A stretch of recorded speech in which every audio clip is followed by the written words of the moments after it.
जादुई मछली और डायन। चैनपुरा गांव में एक मछुआरा रहता था। उसकी दो बेटियां थीं, मेघा और सुमन। मेघा बहुत शरारती थी, सुमन बहुत ही भोली थी। मछुआरा रोज नदी से मछलियां पकड़ता और बाजार में बेचकर जैसे तैसे अपना जीवन चलाता था। कुछ दिन से मछुआरा तालाब पर जाता, लेकिन एक भी मछली न मिलती। यह एक हफ्ते तक चलता रहा। सुनो जी, आप कुछ और काम क्यों नहीं कर लेते? पता नहीं ये सब और कितने दिन चलेगा। मैं खुद सोच रहा था।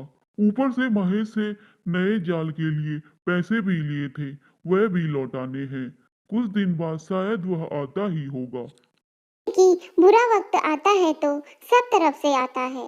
मछुआरे का ऐसा बोलना ही था कि दरवाजे से महेश की आवाज आती है। तुम्हारे पति कहाँ हैं? काम था उनसे। जी आप कल आ जाना, वे जरूरी काम से बाहर गए हैं। कह रहे थे कि किसी से पैसे लेने हैं, शायद वही लेने गए हैं।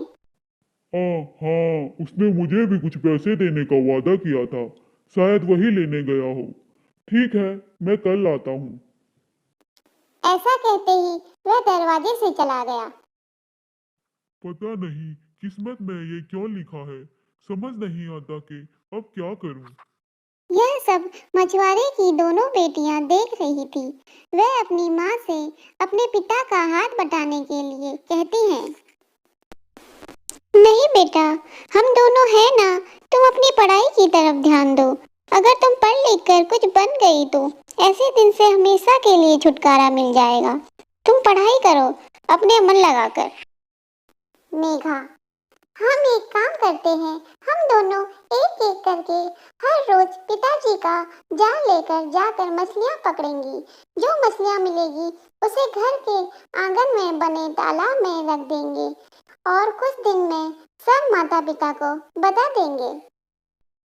ठीक है, लेकिन मुझे रात से डर लगता है। डर? वो किस चीज से? भूत से।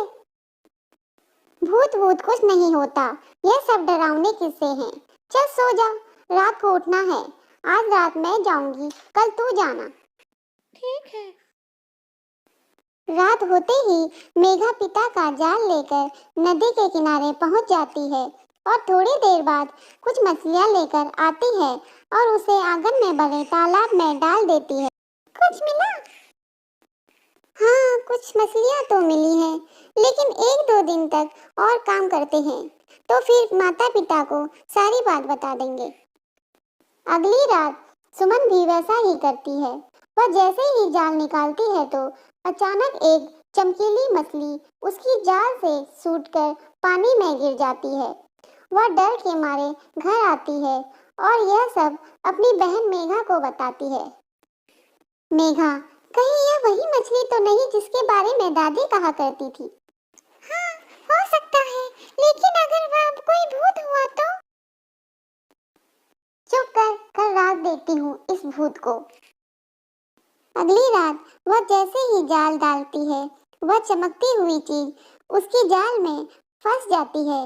मेघा उसको जब पकड़ती है तो वह सुनहरे रंग की मछली होती है जिसका पूरा शरीर चमकीला होता है। मुझे छोड़ दो ऐ दिली लड़की, मुझे मालूम है तुम दोनों बहनें अपने पिता की सहायता करने के लिए यहाँ पे रात को मछलियाँ पकड़ने के लिए आती हो।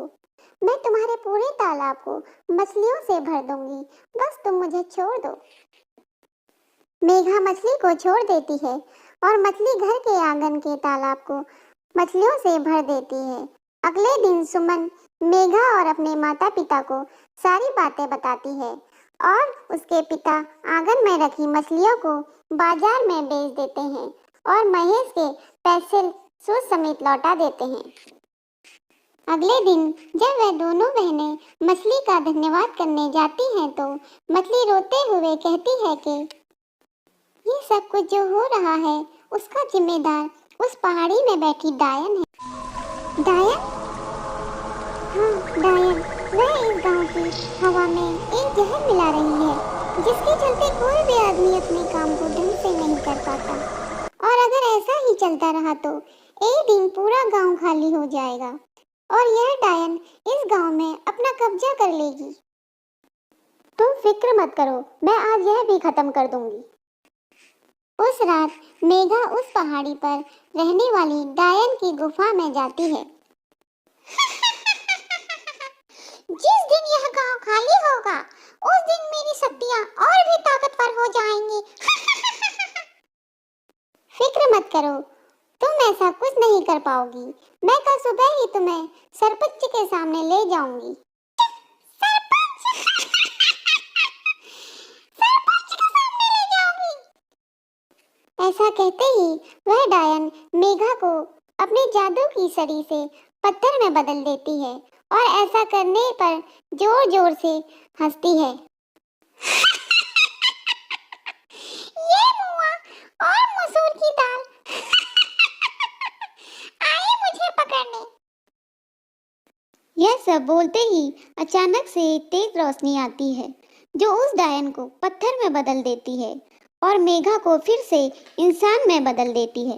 ऐसे ही मेघा इंसान के रूप में आती है। वह अपनी बहन सुमन के हाथ में जादू की छड़ी पकड़े खड़े देखती है। बहन, तुम यहाँ कैसे? दीदी, आपने ही तो कहा था भूत भूत कुछ नहीं होता, इसलिए मैं थोड़ी देर के लिए आपके पीछे पीछे आ गई। मेघा और सुमन उस पूरी जगह को जला देते हैं और जादू की छड़ी उस मछली को दे देते हैं। तुम इस छड़ी को संभाल के रखना और जरूरत पड़ने पर हम इसका इस्तेमाल करेंगे। तो देखा आपने, ताकत का अगर ठीक इस्तेमाल किया जाए तो वह सदा के लिए आपके पास ही रहती है।